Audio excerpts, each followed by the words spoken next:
So on eBay you'll find these things here for sale. I thought I'll get some because they're so cheap,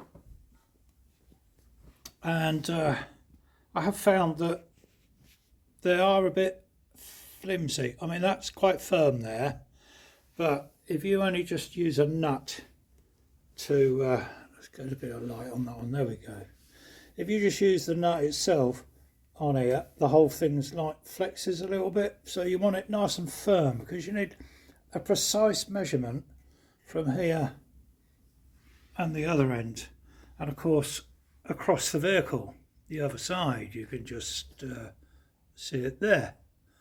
It's all gone blurry and it's back. There we go. Anyway, so I put these big nuts on. It holds everything nice and flat and firm to the drum.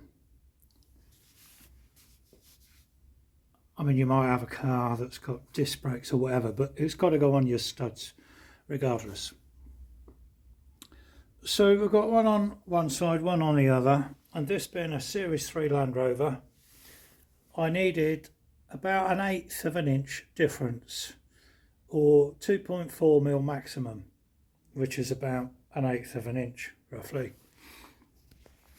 But 1/8 of an inch is going to do me fine. Now you probably won't see this very well on the camera, but I'll get my tape measure out. Just need to point out one thing. On the back of everyone's tape measure you've got them two little rivets, so don't let it catch like on the edge there like that when you're feeding it across the other side. Make sure you give it a little bit of a jiggle and bring it across here so that it actually sits right. Otherwise you're going to get a false reading with it catching on the rivets all the time. So I was doing that and I thought, why have I got such a bloody big margin now? But anyway, you've got to undo these bits here and the other end.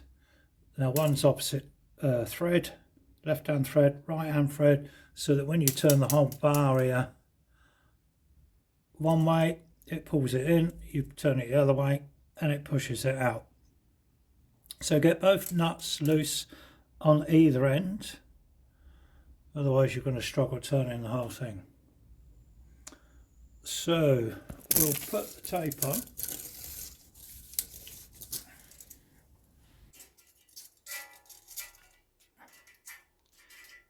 Making sure I haven't got it caught on the rivet down the other end there, and then bring it up to here, and this side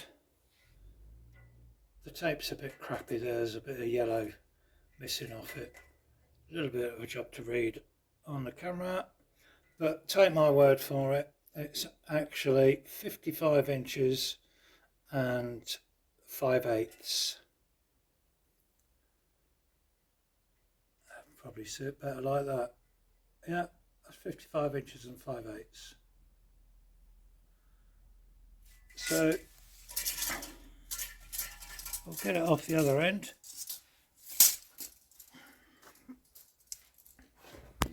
And we'll now feed it through down again.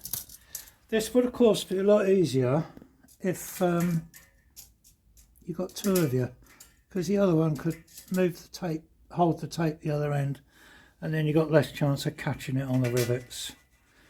So that's on the other end, and that's actually caught on the rivet. There we go. Now that's back there, and this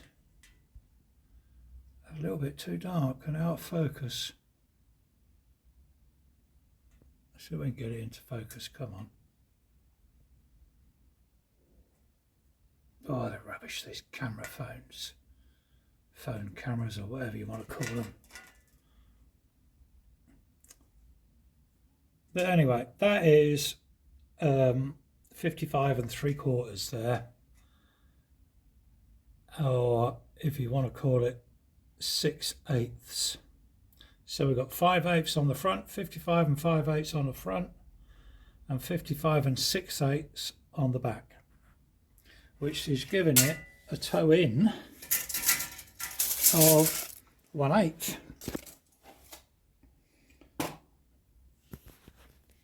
which is about as maximum as you want it. I mean, if you can get it to like once, I don't know, 1/16 maybe, you know what I mean, and you know, for the old Land Rover, then that'd be good. But just to point out again, you really do need to get this bit firm up to the drum. Otherwise, you put your tape on it and you pull on the tape and this whole thing moves. Well, it's nice and firm there now. You can actually put a bit of tugging on the tape to get it straight, and it all works. So then when you're locking it up, you really do need to make sure that that bar from one end to the other doesn't move. It's got flat edges on it, and down there you can see my little adjustable there.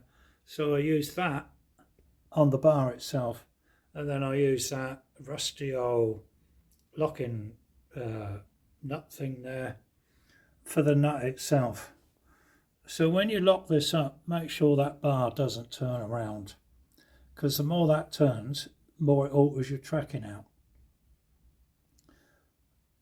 So then make sure that's not moving, and then do the nut up real tight, and the same for the other end, and then jobs are good.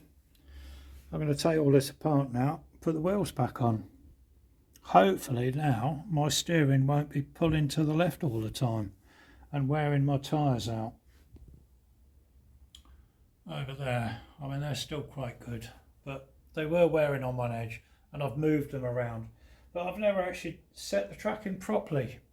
So now we will be giving it a go and see how we get on now. See if we can let go of the steering wheel and it stays in a straight line. That'd be nice, wouldn't it?